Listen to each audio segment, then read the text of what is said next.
Good morning, and thank you very much for coming to the Nursing Innovation Grant briefing. And I'm Chris Fowler, a Program Director in the Academic Affairs and Research Division, and Cindy Valdez and I are here to let you know a little bit more about the grant competitions that are coming up this October. You have a couple handouts in front of you. There is, of course, the taxonomy of my presentation, the sheet comparing the two types of competitions that will be held in October, tips on grant writing, which I really won't go into today, but you can take home with you, and finally, a winning proposal from a competition 3 years ago that is very similar to the hospital partnership competition this October. I think it is a good example of the kind of proposal we would like to receive. Now, for those of you who are not attending in person today, because this is being webcast, these handouts should be available from our website sometime this week. I have no control over that, but they tell me it'll be available sometime this week, but it wasn't available this morning. And it will be available from the site where the application exists as well. So let's talk a little bit about what we're going to do today. I'm going to go over some background to the current competitions, discuss some key definitions and concepts that should impact your possible grant proposal, and then something new. Renee Schumann and Nina Seltz, some key administrators for the $1.5 million winner grant, are going to talk about the focus of that grant and, more importantly, the level of effort and resources needed to complete the goals and objectives of that grant, a grant of that size. $1.5 million is a large investment on the part of the state of Texas, and therefore a reciprocal amount of effort needs to be put on the grantee. And so they'll give you a little bit of insight about what kind of work was involved with their successful grant. Then there's a break, and then I'll offer some grant writing tips. I'll discuss how your grant will be reviewed and how grant awards will be made. And finally, a few words of advice from me. And all in all, it's about 2 hours, more or less, depending on your questions. Now, normally I try to get people to ask the questions as they occur to them as we go through the slideshow. But because this is being webcast, the folks who are listening at home are going to need to know, hear your question and my answer, so it takes a little bit more structure. So we're going to hold your questions until certain points where you'll all get to talk into a microphone, and everybody will hear that question and listen to my answer, presumably, at their home desk at the university where they might be listening and watching in. So let's first talk about background. I'm not much for talking about background myself. I'm usually a person who is thinking forward, thinking towards the present and the future. But I think for this particular grant, where I see nursing reaching a crossroads, it's important to see where we've come. And so first off, I want to mention where the legislative intent of this grant project. And it goes back till 1999. As part of the state's tobacco lawsuit settlement, the Texas legislature established a permanent fund to support the Nursing, Allied Health, and other health-related education grant program. And as the name suggests, the program was intended to support a broad spectrum of health-related education programs, not just nursing. But by the next session, the Texas legislature began to dedicate specific portions of the interest earnings from that fund exclusively to nursing. And as we went through additional legislative sessions, all of the monies from that particular fund are now dedicated to nursing education, and daily because of their growing awareness of the nursing shortage in the state. So the nursing has all of these original funds, about $4 $4.05 to $5 million each biennium to give out to the state's initial RN licensure programs with the direct purpose of producing more nurses and thus helping to relieve the state's nursing shortage.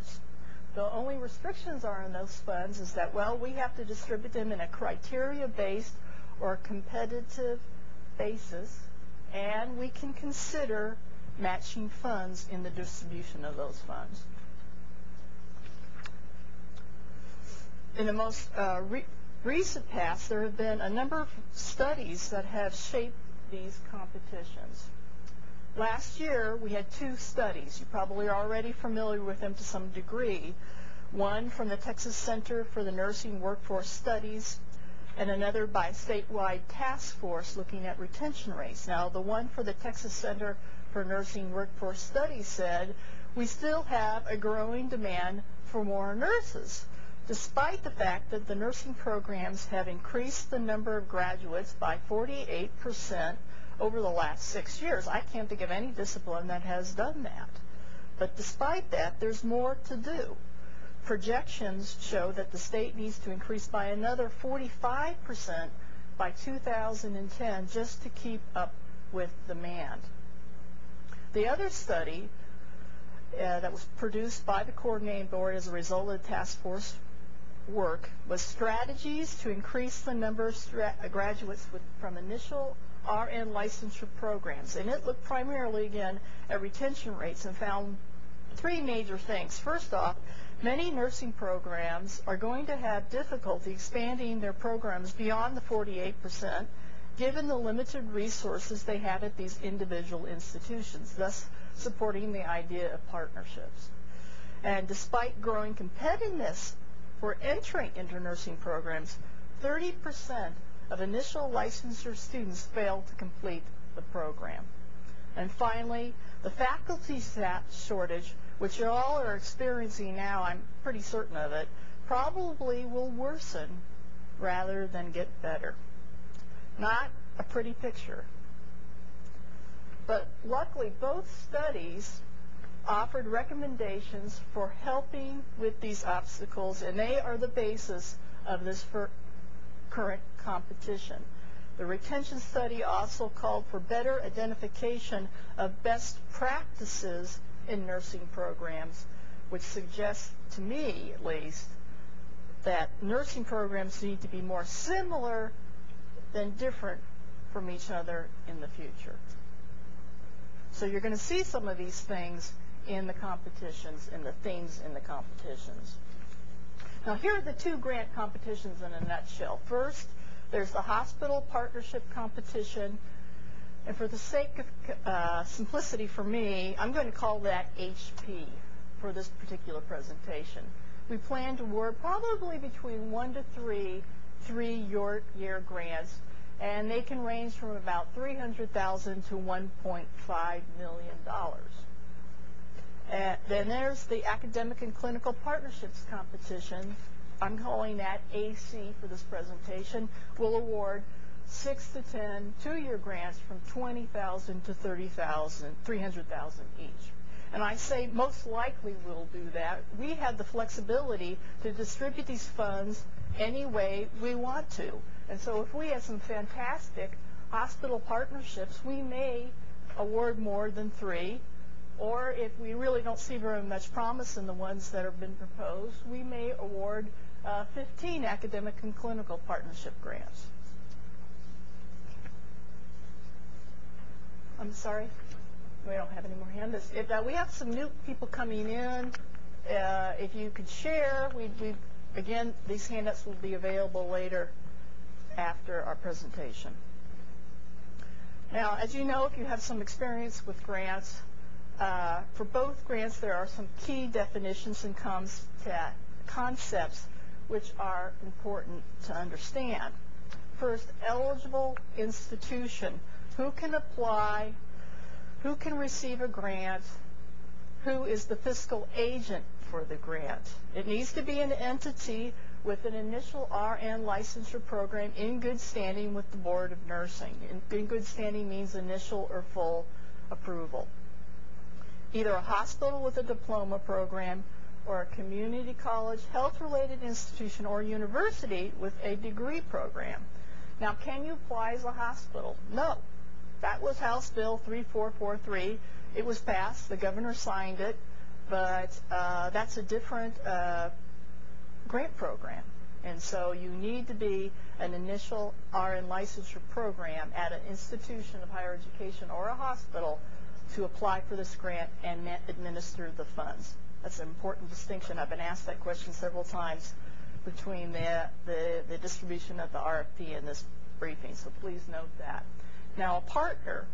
Now, in previous grant competitions under Nursing Innovation Grant Program, partners have either been optional or maybe they've been mandatory, but they weren't the focus of the competition. In this case, they are mandatory to be eligible to apply for either grant program. For the HP grant, the eligible institution must partner with at least one hospital. For the AC grant, with a hospital or another initial licensure program. Now, can you have more than one partner? Sure, but the better question is, should you have, no, it's not can you have them, but should you have more partners? For example, if you're proposing a work-based degree program, you may only need that one partner with that other hospital. But if, for example, you're wanting to do a standard curriculum, wouldn't it make better sense to have more nursing programs in on that standardization than just your neighbor across the way? So you have to look at that fairly judiciously. Don't have partners for partners' sake. We're going to be always evaluating it based on whether the partners make sense to the proposal that you're proposing. Partners, by definition, should have an active role in the project. I'm asked all the time, well, they gave me money. Does that make them a partner? No, it doesn't. It makes them very, very generous. It makes them a benefactor, but not necessarily a partner. Another common mistake people make in developing these proposals is what I call pasting in the partner. They have to have one to apply for the program, and quite frankly, you're never really convincing anybody in that effort if you don't really build them into the project design. I've had one reviewer write, "This is not a real partnership!" Exclamation mark, exclamation mark, exclamation mark. So you have to mean it. Now, eligible project. The most common question I'm asked is, does the project need to do both? Increase enrollment capacity and increase graduation rates in initial licensure programs? And the answer is yes. And our justification for that is based on the strategies report that I mentioned earlier. And I'm going to read from it because it's fairly significant. It talks about, in the conclusion of this report to the legislature, we talk about the projections and retention rates. And this is what we say. Projections from the Texas Center for Nursing Workforce Studies show that the state's nursing programs will need to increase the number of its graduates by 45% by 2010 for the future supply of nurses to meet the expected demand for nurses by 2020. While improving the statewide completion and persistence rate from, it was 69% to 100%, would almost yield a 50% increase in the number of graduates. Such an increase in completion and persistence rate is not realistic to expect. To increase the number of graduates by 50%, I'm sorry, I'm confusing this a little because our original projections was 50%, but now it's 45%.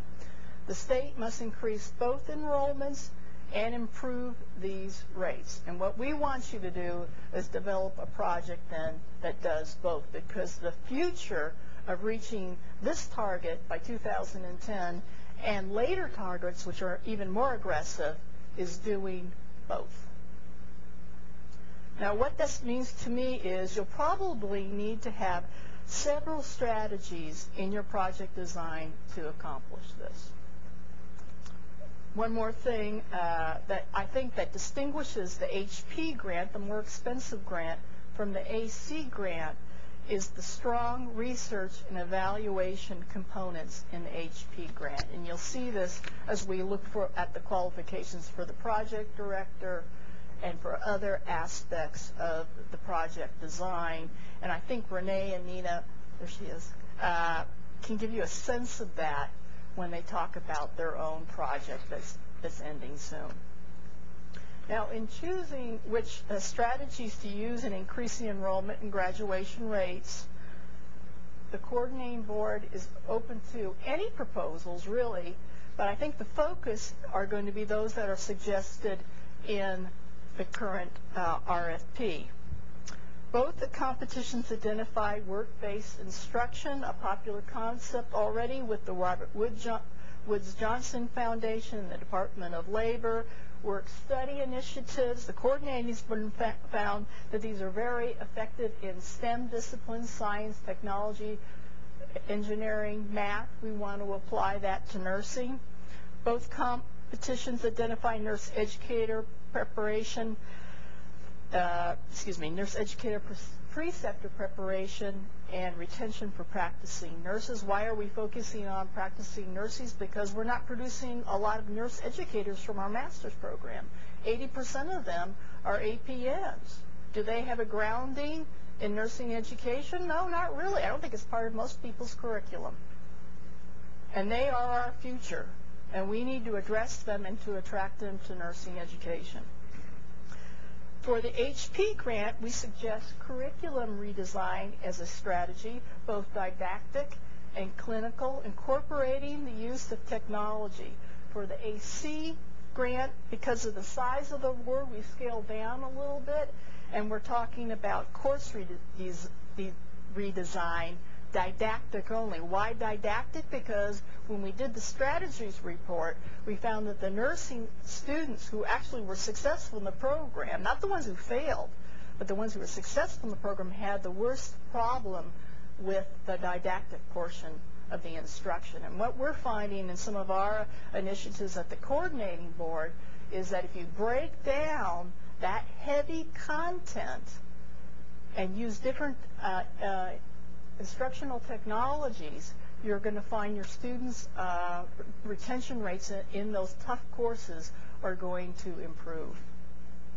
Both competitions focus on working to make programs similar rather than different, and in sharing resources where resources like, say, clinical space are limited. Now, for the AC grant, we give you more choices, and we're looking at two things that also came out of the strategies report. At-risk student assessment and tracking is one. One thing we learned out of the strategies report is that everybody can identify someone who flunks a test or flunks a course. But can you identify them ahead of time? And can you tell me which strategy for keeping them on a successful track works best? It appears from the survey results from the strategies report, we don't know that. And I think we need to know that. So we're looking at a proposal in this area. Another area is student assistance programs. Those are non-academic issues. We find that the average student entering an ADN program in this state is 29 years old. I would say probably, I can't recall exactly, but I'd say 40% are working more than 30 hours a week. They're married. They have children. They have elderly parents. All of these things contribute to their complications with completing a dense, sophisticated, heavily data-driven curriculum content. And we need to do better. I'm pushing this one because I consider this to be something that really has been untouched in a lot of nursing programs in the state. And I think it's because nursing programs, nursing faculty don't see themselves as, well, academic social workers. But they don't have to be. But you can have a program that parallels your academic program, which addresses these non-academic issues. I'm sorry. They're upstairs. We'll have to wait till the break. Now, there are some other aspects of the project design we'd like to incorporate into your strategy. Both competitions share some design elements. The proposal should promote the sharing of resources. Whatever methodology you use, it should not be something that is only applicable to your region or your school or the resources at your partnering hospital, for example.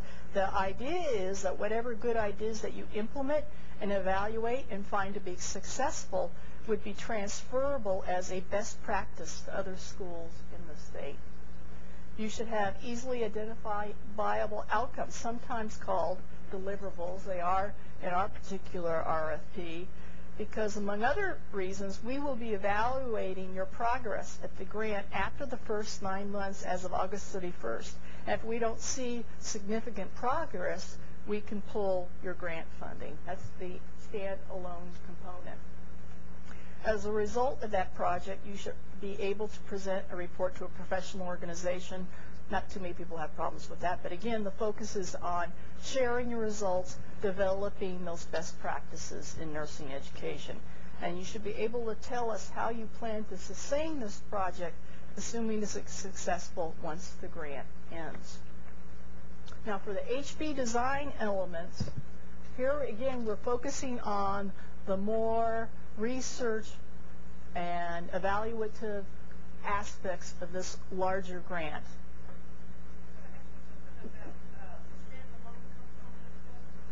Would you hold your, we gave some instructions earlier on, but the people who are listening by webcast can't hear you, and so we need the microphone. So in a few minutes, we'll play Vanna White and walk around and offer you the microphone to ask your question. So if you'd hold your question.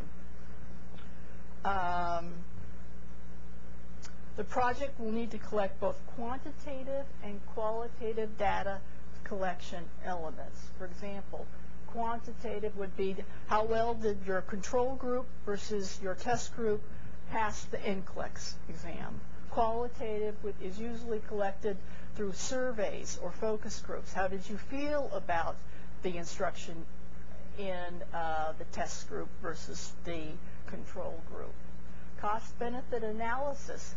The proposal that you had before you from Susie Sportsman from Midwestern State University built a cost-benefit analysis within their proposal. We can do a lot of good things in nursing education, but if they're too expensive to implement elsewhere, that's going to be a problem.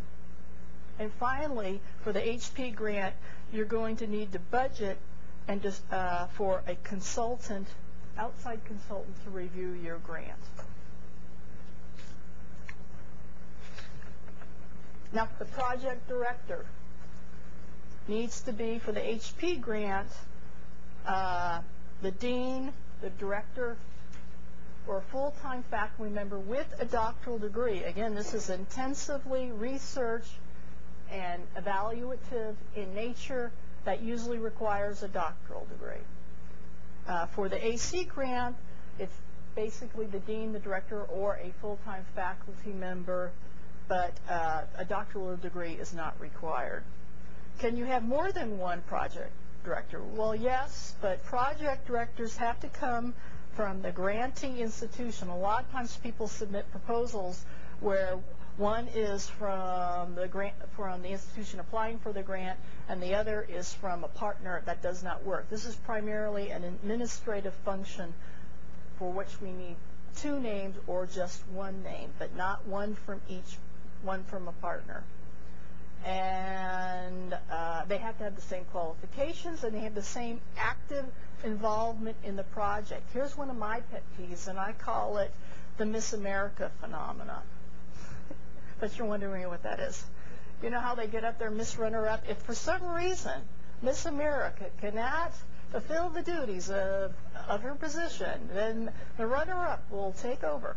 And the reason why we have a second project director that fits that definition is because I can't get a hold of project director number 1, so I call project director number 2, and I say, so, how's it going on the grant?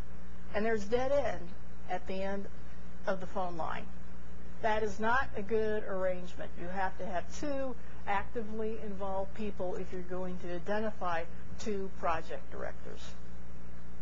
Now, matching funds. Matching funds are a good idea, A, because the legislature says it's a really good idea. Remember back then? And quite frankly, it's kind of sexy. When you get in front of the legislature and you say, we took your $4 million and we parlayed it into $15 million, are they going to more likely give us that $4 million next time? Sure they are. It looks good to you, and it looks good to us. We don't require a set amount, but we do look to see if you can get to 15% of your total grant requests. And those proposals that have 15% will receive 5 points in the evaluation process, which doesn't seem like a lot on a 130-point scale. But I've been surprised by how many proposals miss the cut based on not having those 5 points. To receive these points, you must have also a letter in your appendix verifying that match from whoever you're getting them from, which can't be a state institution. It has to be an external entity. So what's new in this new competition? I see a lot of familiar faces out there, so you've probably gone through several grant cycles with us. Well, here's some new things. First of all, you need to submit a notice of intent. Now, I noticed that at one place in the HP grant, we actually said September 17th, and then we said, no, really, September 14th. And I think we were consistent on the AC grant, but it is September 14th this Friday. You need to email me. It could be a letter if you want to, but it simply means an email. We're applying for whichever grant, or both of them. Please let us know. Secondly, we used to give out quarterly payments of your grant award, and this time it's biannual payments. It's done after the 6-month period. And this could be a problem for schools that have told me in the past, we didn't start the program until we got our first allotment. You can't do that. Not on the timeline that we're working on. You're going to have to start the day you get your grant award, if not earlier, thinking optimistically. And so keep that in mind. There are some schools where they won't float you that money to start your proposal. This is primarily a reimbursement payment. And number 3, there have been times where we have not allowed people to budget salary increases for personnel in the second year of the proposal. And now we've eliminated that problem. So you can build in a standard salary increase, which should be comparable to what everyone else is getting, usually 2 to 3% in most institutions. And again, there's a greater emphasis in both grants, but particularly in the HP grant, for evaluation and sustainability. Okay, here's some deal breakers.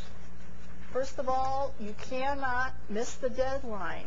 Your proposal needs to be in the Academic Affairs and Research Division of this building by 5 p.m.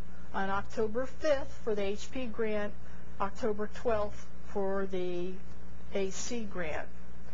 And you're dead if on the cover page you don't have the signature of the project director or directors and the institutional representative. We've gotten proposals from people who don't have a signature from the institution representative. What does that tell us? It tells us that the institution hasn't signed off on the proposal, and that is huge. The project description has to be double-spaced. If it's single-spaced, here's an issue of fairness. You have twice as much text to explain your project than the other guy, and that's not acceptable.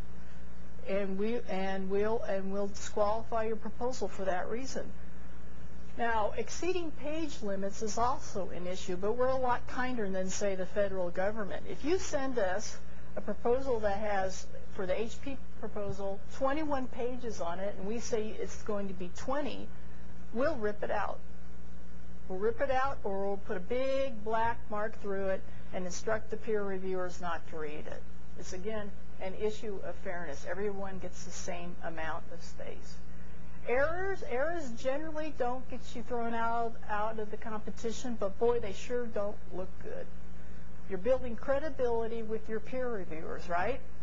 And if you're going to ask for a large sum of money, and most of these proposals, I would say, would meet that definition, you need to show that you can follow the rules, that you have attention to detail, and you spent time discussing and preparing this particular proposal. And what we recommend that you use the checklist in the back of your grant instructions as a final checkoff for submitting the proposal. Now, there are a few corrections that we make. The problem is we use the same template every year, and we change things, but we don't always change things in the same spot. It's almost better sometimes to start with a blank sheet than to use an old template. But the minimum request for the AC grant is $20,000. On page 11, it says $100,000. Just once, but it's $20,000. $10,000 in each year is the minimum amount you can request, and $150,000 is the maximum you can request in a year on the AC grant. The AC grant also does not require an outside consultant. It says that on page 14, and again, that's not deleting some information that applies to the HP grant. Okay, any questions as I turn on the microphone? Think about them. All right, I'm going to start here because it's farther to walk back. Is this grant more focused on initial licensure rather than the articulation? Yes. Initial licensure, we want to produce new nurses. I'm assuming you're saying ADN to BSN? Right. Yes. We want to produce new nurses. We're talking about numbers. Articulation is important, but it's not the focus of this grant.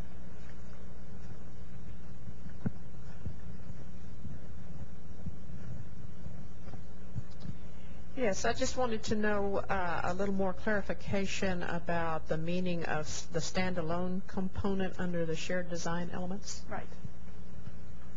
In your project design and in your timeline, you're going to have to design a deliverable or outcome as a result of August 31st, 2008. And by that, partially, you'll be judged by the coordinating board as to whether you have had significant progress on your grant to continue into 2009. Can you give us a little bit more detail about the letter of intent email? Does it have to describe the project? Does it have to identify the partners? Nope. It says we want to apply. This is more of a head count function, really. What's happened in the past is that we've gotten too many people volunteer to be peer reviewers, and then we find we don't need them, and then we have to send them letters saying, sorry, we don't need you. And no matter how nicely you say that, it affects people. But there's more reasons than that, of course, the kinds of resources we expect here. But we're really looking for not any kind of critical analysis. We're just looking for how many people we expect to apply. And you need to tell us who you are and which competition you're applying for both of them.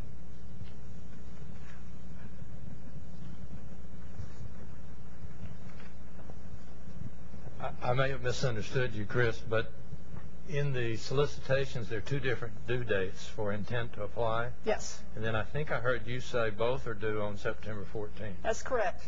Okay, there's be some confusion among people here and out there and not listening today, and that, I don't know, I just think it's important that be clarified by some communication from the coordinating board.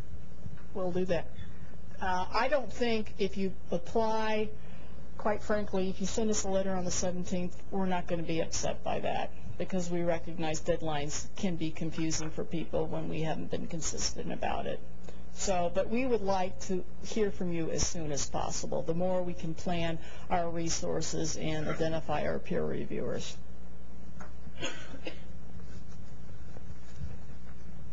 You may have already covered this, but is there any change in the final due date of the RFPs? No. Not unless you find some inconsistencies.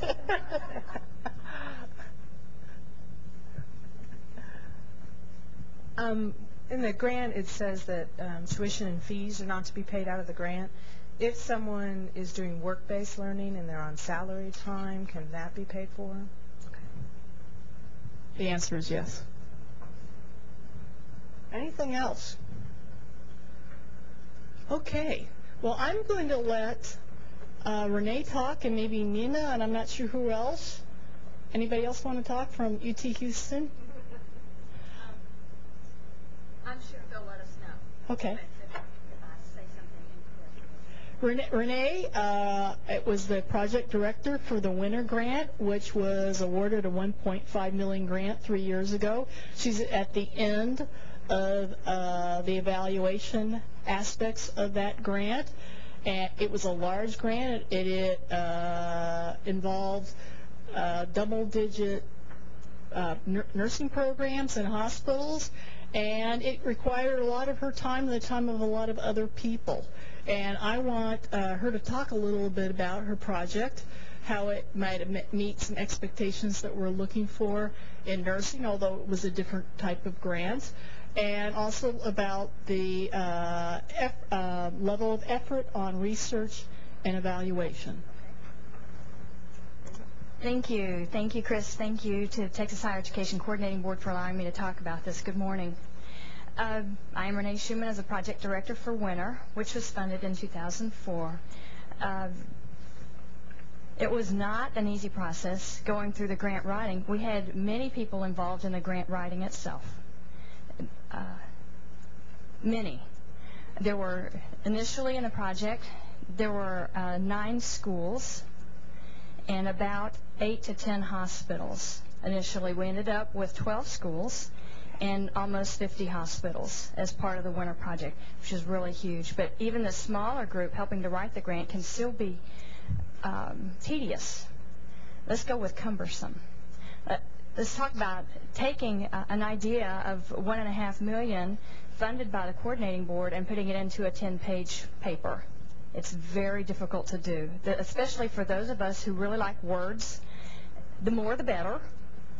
You know, I feel like there cannot be enough words. I get dinged on that all the time. And so having to cut back on those to get it all into a 10-page report was extremely difficult, especially when there was so much at stake and so many people involved in it. We ended up with considerable matching funds, which brought our total with in-kind from the hospitals and with matching funds from 2 different foundations at about $2.2 million. So there was a considerable budget involved with that. We have given you a handout which has 10 tips from the Winter Project manager, Dr. Nina Sells, who's on the front row with me, who distributed those. Things that were important to her. And then there's some narrative below that, things that are just plain important when it comes to managing a grant this size, or actually one any size. And I refer to another grant in there also.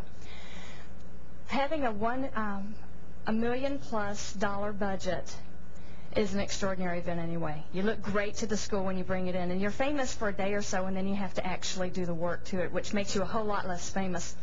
And quite a bit of a burden, in fact, to some of your faculty, especially if they say, I never knew about this, even though they did. Okay. It's a difficult process. As the project director, especially on a grant that's collaborative like this one is, it would be really important to be able to work well with other people. You know what I mean? Because you're not the only one there. You have to work well with other people. If you don't work well with other people, find someone who does and hire them immediately. Okay? Another thing that's extremely important is to pay attention to the budget. Winter, as I said, had a huge budget. Several partners. There were several subcontracts involved in it. Now, this brings me to something else that's huge for that. UT is a research institution. The University of Texas Health Science Center Houston, where we are from, has enormous resources to help with pre-award and post-award management of a budget of any size. If you're not fortunate enough to be a part of an institution like that, then part of your budget should contribute to someone who manages the budget for you. As the PI, or project director, your time is going to be focused on the project itself, with very little attention, if any, given the budget, especially a large one. That deserves a lot of attention and a lot of respect from you, from the PI, from the school, anyone who's managing it. Make sure that you've contributed enough time for yourself and for the other people. Now, for those of you who have read ahead into the narrative, you see that the winter grant, which was large, and the purpose of that grant, by the way, was to establish precepting as an alternate form of clinical education for students. We used ADN programs and BSN programs for it. So we tested, for those who haven't heard about this yet in the 3 years, we tested the students. We had a control group of traditional students, so with a 1-to-10 ratio, and we had precepted students who, at one point of it, we had up to 24 students in a group with one MSN prepared faculty person to see if the preceptor model would work, and it does work. And but it's very time intensive on the faculty part, on the administrative part. And so when we were doing this grant and this project, there was a lot of time for me to spend, because I was one of the clinical faculty for UT. I just didn't think it was right for me to dump it on somebody else if I'd never tried it myself as a project director, right? So I'm going to do that. And so I did it, and we had several other people from UT, because the BSN programs do clinical a little differently from ADM programs as far as faculty goes, what we learned. So there was a huge time commitment, not just from me, but from the other faculty. From Nina, who was 100% on the project.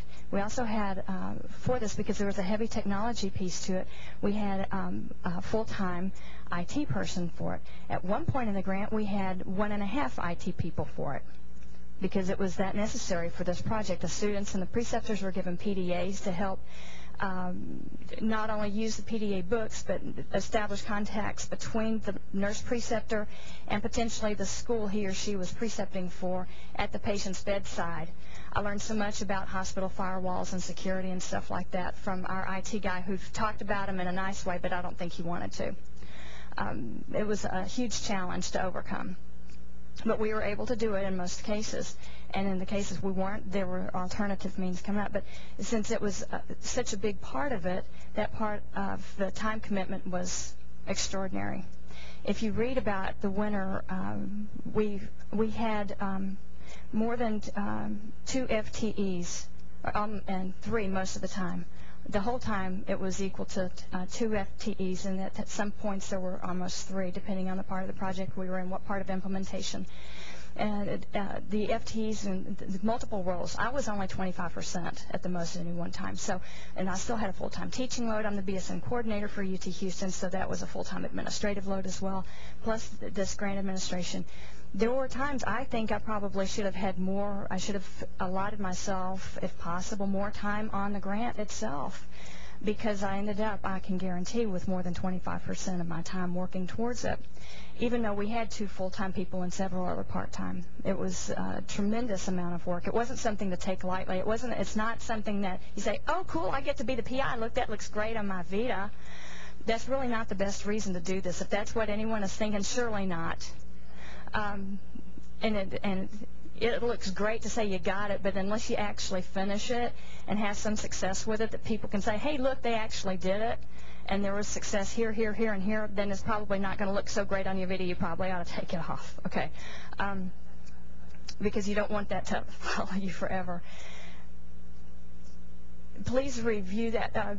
The last paragraph at the bottom of this page is from the person who managed the post-award budget for UT. Her name is Cindy Bim. Notice she has an MBA. Now, I actually am very math challenged, and all numbers look the same to me. But Cindy knows what numbers are and knows how they work. And so we were thrilled to have her there. And she said, and she wants to make sure, wanted to make sure with this group especially, that given the stories that I talked about above, how I listed 25% of my time on winter, and really needed more than that, that you be realistic about what your job is, the scope of your work, the scope of your partner's work, that you be absolutely 100% honest with yourself and with your Office of Sponsored Projects. We may refer to them somewhere in here, that this is what I'm going to do, this is the amount of time I'm going to need, this is the amount of time that needs to be budgeted for that, and put that into the grant the right way. Otherwise, you're not going to be, you're still, in most places I know, UT, they're not necessarily, even though the grant would be buying out part of your time, if you don't put in the right amount of time, you're still doing the other parts of your workload. Like if it's 25% for winter for me, then there was still another 75% of the work otherwise, right? The teaching and administration, all that other stuff that I had to do too. And if I didn't have it budgeted right on the grants, and there was one point during winter's implementation that I was on 4 different grants at the same time, and PI of 3 of them. So it was a very interesting time for me. Yeah, I went nuts, but I'm okay. I'm much better now. Okay. It was. I learned a whole lot about time management, which you will too, whether it's a big grant or a small one. I also mentioned in here the Student Success Conference, which was held this past April in Houston. UT Houston also got the privilege of winning that award. I was a co-PI on this one with Dr. Kristen Omby, who was the PI. That grant was for $90,000, which is considerably different from $2.2 million. We still had the same time commitments to it.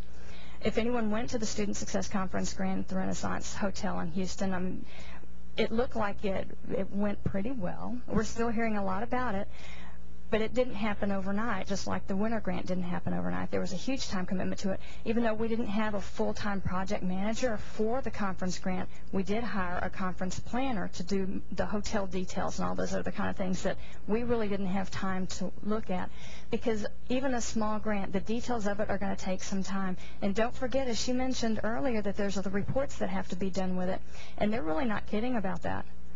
Not that I ever tested it. I don't think I ever tested it. But they're really not kidding about that. They want the reports, and they want them when they want them, and they want them to be accurate with the things that they need to know about. And so that's not going to just, you don't just go to sleep and wake up one morning and it's done for you the next day. That would be lovely. If you figure out how to do that, then you'll be famous. You have to be able to put the time and the effort into that too, okay? And in a partnership grant like these, partners need to contribute to it as well. And let me say one more thing about one of the things that we learned about partnerships is that the partnerships they're great. It's wonderful to get so many different perspectives and so many divisions of the work and things that have to be done, and to see how everything plays out on different ends of town. Like with winter, we covered hundreds of miles. But the partners have to be the right ones. Make sure that their goals and your goals are the same. Hospital trying to get magnet status is great if they're actually going to go through with it. If, I don't really need to say anything else about that, okay? But I will say that, yeah, a hospital trying to get magnet status, as long as they're sincere about that and they're still trying to do it, and they're making your grant, their partnership with your grant as part of their goals and part of their portfolio, then that's great if they actually follow through with it. Make sure it is the right partner. Don't get one that's all for you right there in the beginning, only to pull out towards the end, or to, in the case of preceptors, when you train more preceptors at one particular hospital than anywhere else in the Gulf Coast region, they decide that they're all theirs and nobody else's anymore, then you have that whole battle with you, just for example, okay? Just for example. That's one of the things that can happen, so make sure you choose your partners correctly. Can I entertain questions? Do you have any questions? Any questions about anything on the handout? It was very carefully written by the 3 of us. Did you get a copy of the handout? Okay.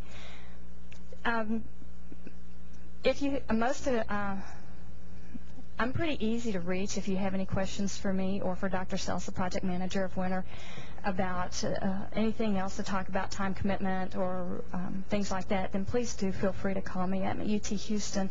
If you call the phone number that's on the top of the page or somewhere, you're bound to get somebody who'll know how to get me.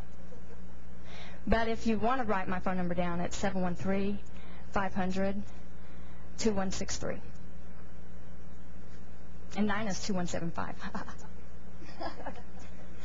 Okay, thank you so much. Thank you, Renee. Well, it's time for a break. Let's take a 10-minute break and come back and talk about grant writing tips.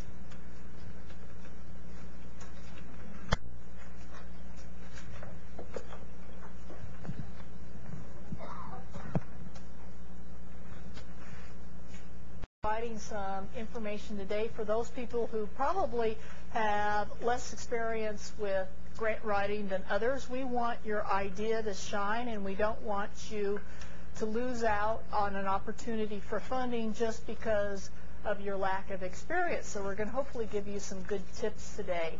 And you have two things before you to look at and to digest when you get home. One is what I call the 6 pages of grant writing tips, which is sort of an inside joke for me because I stole this from the governor's office, and it was about 25 pages, and I synthesized it down to 6. And then, more importantly, you have an example of a successful grant proposal for about $1.2 million.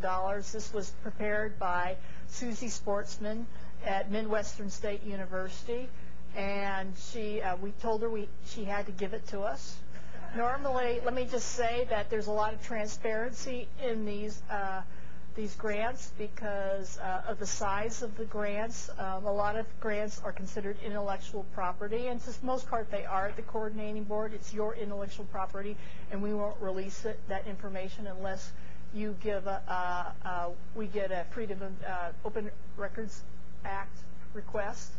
But for the large grant, the HP grant, we open everything up to everyone because of the size of the grant. That's a condition of the award. Renee will testify to that. So again, it's a little unusual for us to give Susie's proposal out, but we think it represents a very clear description of what they want to do.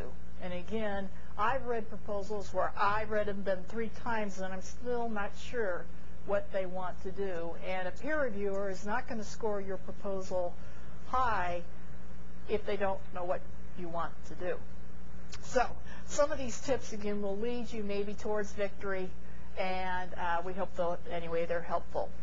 So, and once again, the 6 pages of grant writing tips also talks about some things I'm not going to talk about today, which means, for example, a neat cover page. That's the first impression a peer reviewer gets of your proposal. A neat error-free, no whiteout, make it pristine, and a snappy abstract. This is your commercial. This is your 2-minute commercial. Some peer reviewers don't really pay much attention after the abstract. If it drags on, it doesn't tell them what they want to know. It's got to be snappy. It's got to be clean. It's got to be a good summary of what you're trying to do. So in this next section, I'm going to talk primarily about the structure and development of the project description, that long narrative piece, and the budget. So the first thing you want to do in the project description is define the problem, or the problem statement. The problem statement presents the reason for the application. It should be focused on the student, on the public, the nursing faculty, whoever or whatever is most likely to be helped by the project you are proposing. It should be informative and provide current, precise, and active data. Don't use data from 2000. In my mind, there's been so much published on nursing, that's old information now. And I've just quoted you 2 sources for some of your background materials, right? Eileen Kishi's report from the Texas Center for Nursing Workforce Studies, and the strategies report that was produced by the coordinating board. And one other thing I want to mention that's a real common error that I see over and over again is boilerplate information. What you present to us is going to be a lot different than what you would present for an NIH grant that might be reviewed by somebody in Pennsylvania. I've seen 3-4 pages dedicated to things that are common knowledge in Texas regarding nursing. You don't need to do that. Now, you might want to emphasize some regional aspect of the nursing shortage. That might be worthwhile if your focus of your grant is regional. But you don't need to go on and on about the nursing shortage in the state, because people know that. And what they do is they spend 3 pages on that, and when they get to the evaluation component, they got 1 page left, and they try to summarize that in 3 paragraphs. not a good or consistent way of proportioning the amount of pages you have to present your ideas. Now, here's an example of a problem statement, and I've simplified this a little bit, but here's the crux of it. Over the last 5 years, 15 to 20% of our BSN students, you give the number, failed pathophysiology. Of those who failed the course, 50% dropped out of the BSN program. After the problem statement, you're going to talk about the goal of the project you're proposing, the overarching result of the project. What do you want to happen as a result of this grant? And this can be somewhat non-measurable, kind of like, the world peace statement that you might see. Here's an example. We want to reduce the failure rate in this course and improve other support services so that these at-risk students will continue in the BSN program. In this case, a little bit oversimplified maybe, but fairly simple. Now here comes the objectives, also referred to as the deliverables. You want to talk about how the success of the project will be evaluated. These objectives and deliverables should be clear targets for specific action and should be measurable. Here are some examples of that. Here's the first one. Increase the number of hours that the lab is open by 50% by fall 2008. The objective or the deliverable answers the question, what are you going to do and when are you going to do it? A what and when kind of scenario. Load 2 new developmental educational software package by students on students' PDAs by spring 2008. Train 15 faculty and support staff on the new educational software in March 2008. Increase use of the department's counseling services by 20%. What's the difference on that last one? Know when. Now then you move to the methodology, the project design. It should be consistent with the objectives. And here we're just hypothetically, we're going to hire a teaching assistant to attend lab an additional 4 hours a day and on weekends. You're going to buy software learning materials for the lab. You're going to rewrite the course syllabus to integrate new materials. You're going to send faculty to software training workshops. You're going to expand the counselor's consulting contract from 1/2 time to 3/4 time. And again, one thing you might want to build into this project design is the what ifs. That's always kind of important. I don't know how often you've done this, but when you've read something where someone's trying to propose something and you're reading along and they're telling you the sequence of events and you say, yeah, but what if the software learning materials don't come until later, or what if they're doing an update and they're delayed? You need to answer some reasonable questions that a peer reviewer might have. Then you're locking yourself in to a fairly well thought out proposal. So the what ifs need to be covered in whatever you're writing. Now the budget narrative, the budget and the budget detail are the most important forms in the document, in my opinion, because when you think about it, a proposal is really a request for money. The rest is convincing the granting institution why you should get that money, what qualifies you to do this, how important this project is. So the budget should be, among other things, error-free, and you'd be surprised how many of them aren't. The cost should relate to the overall goals and objectives. The cost should be proportional to the activity and effort, and should be research. You just don't ballpark things. You say, well, I read the Dell ad recently, and 4 laptops they were selling for $500, and we'll probably need 20 of them, and then we'll throw in another $1,000 just to be on the safe side. That's not good research. And I think most peer reviewers can see when you're sort of faking those costs. Be sure to adhere to the budget restrictions. No cell phones, no travel to foreign lands. You won't get that money because I review all those budgets before we stamp the gold star on your grant. Renee knows about this. And you're also telling a grant reviewer, keep in mind what the grant reviewer is thinking. You can't follow the rules, and why should I be giving you $500,000 in the next 2 years for someone who can't follow the rules? You need to itemize your travel, and you need to itemize your capital equipment, among other things. If you don't, it will be cut, or at least will be cut in half. So when you say, I'm going to spend $6,000 for professional conferences in the last year of the grant, and I'll cut that in half. If I'm kind, I'm feeling good that day. What I want to know is which conferences you want to go to, and I want you to tell me how you calculated those costs. And that's all part of the budget detail section. No, you can't ask a question. Oh, add. She's going to add. She can add. She's close to me. And what you Wait. I want to make sure I got that right. No.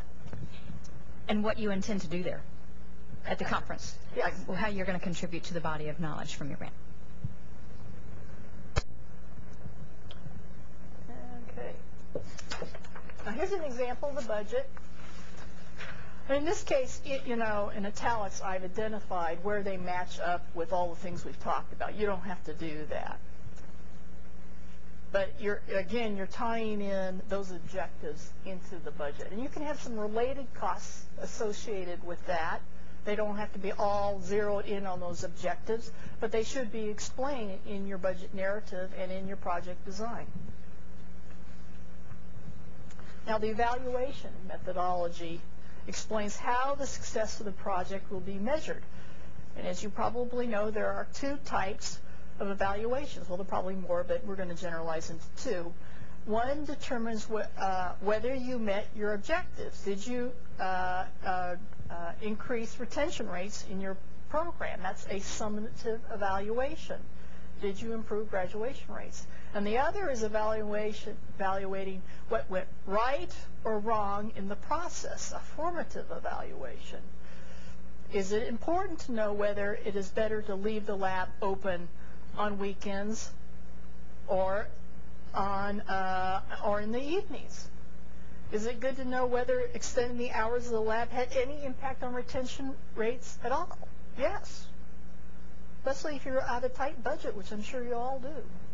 We're wanting for you to refine work done by other nursing programs in many cases and identify what is the best value for the effort.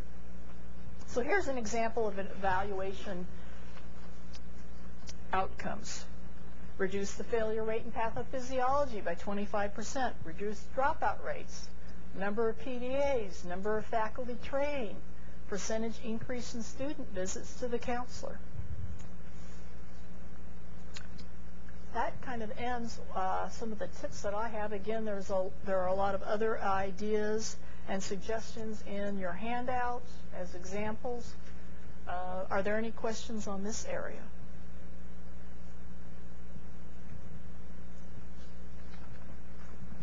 Okay, let's move on to the evaluation process.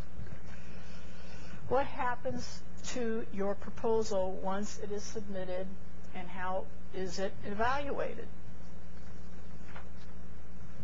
First, the proposals are reviewed by staff to determine whether they meet the minimum standards. I talked about some of the deal breakers already today.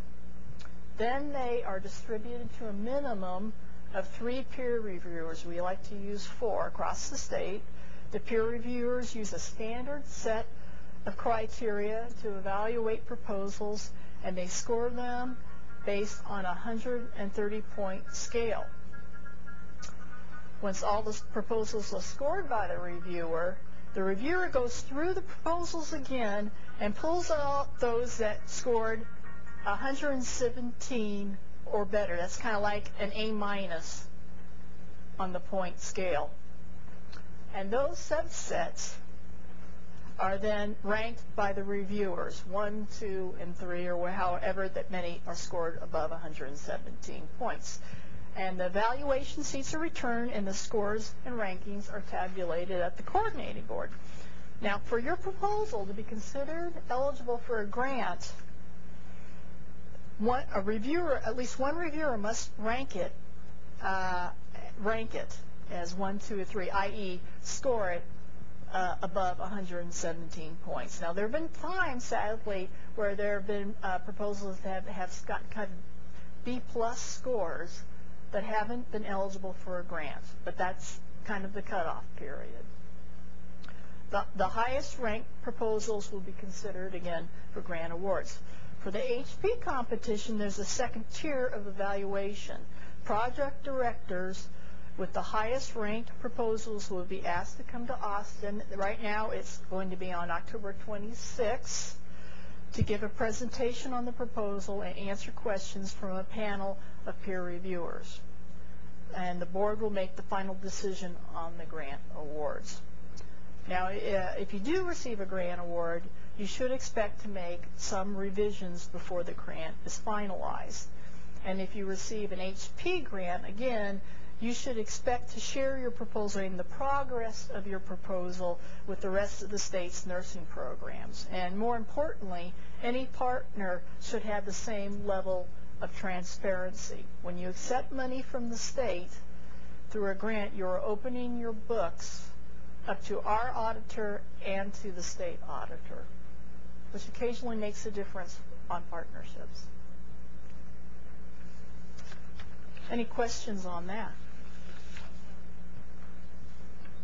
Okay, here's some final words of advice, and it's 1 page long.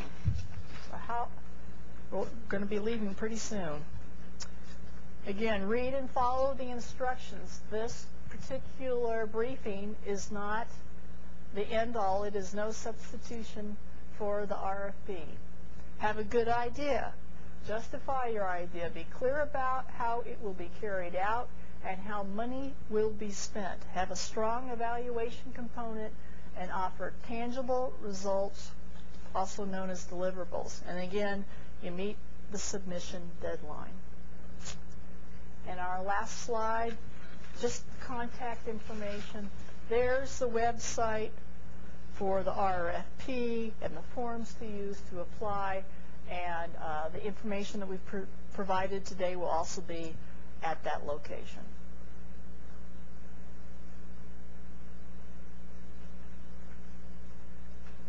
Final questions?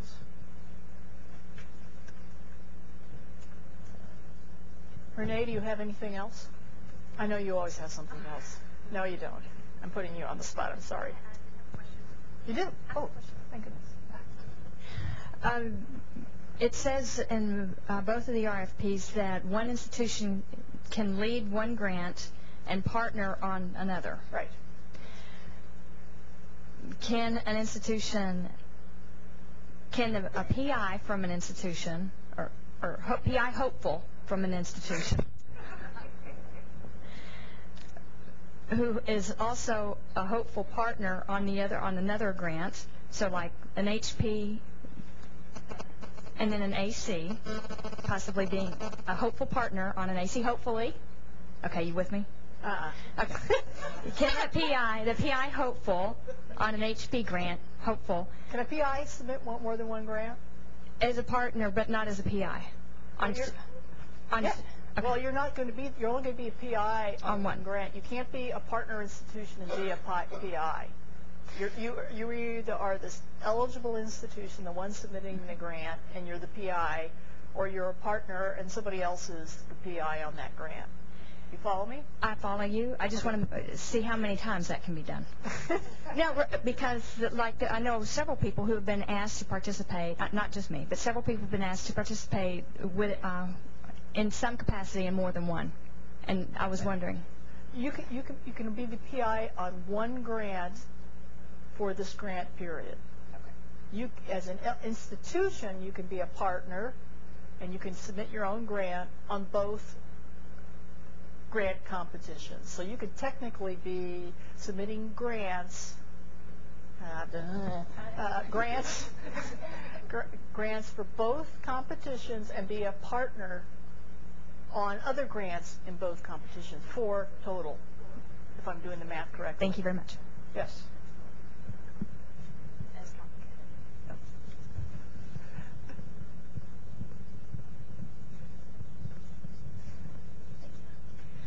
Just for clarification, okay, our institution will apply for more than one grant. There will be different PIs on both, Yes. on all of the grants. The institution can apply as many times as they want, right? As long as there are different PIs. My understanding, I could look again, but I think you can only apply for 1 HP grant and 1 AC grant. Okay, but as far as the institution can apply for multiple grant, the different ones that you have out, Yes. as long as there are different PIs. The institution can only apply for 2 grants. The PIs have to be different on each grant. You can't have 5 grants from one institution with different PIs. Are we talking about the same thing? I'm not sure. We got it. Okay, all right.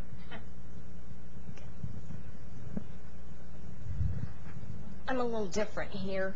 I represent the hospital side. And can there be more than one project coordinator, one from the academic institution and one from the hospital? You can. I don't need that. What am I saying? Okay. No, right here. You can have your role as the hospital can be as large as you want it to be, quite frankly, as long as the PI and the institution that is getting the grant knows what you're doing, has control over the administration of this grant.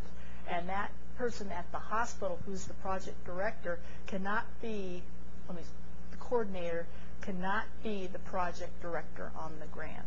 Right. Well, Okay. But they can be anything else you want to call them. okay. You see what I'm saying? All right. Well, yeah, I'm sure they'll have various names.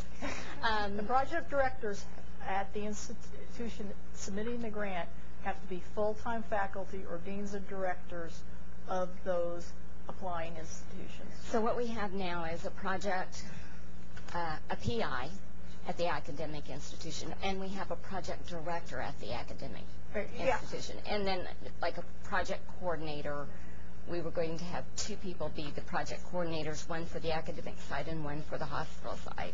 Okay. And then, As long as they are full-time faculty at the eligible institution.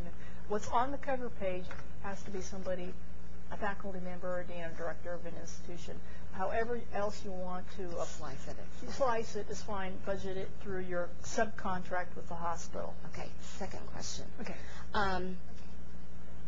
As a hospital partner, we're looking at one grant partnering with one academic institution. Can we partner with more than one academic institution to do something?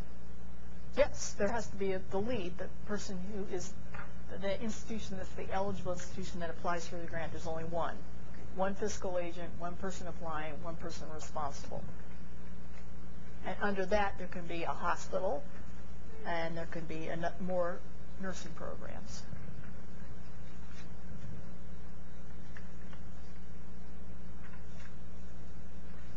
I think that's it. Well, thank you very much for coming. Good luck with your proposals. Please let us know by Friday if you're interested.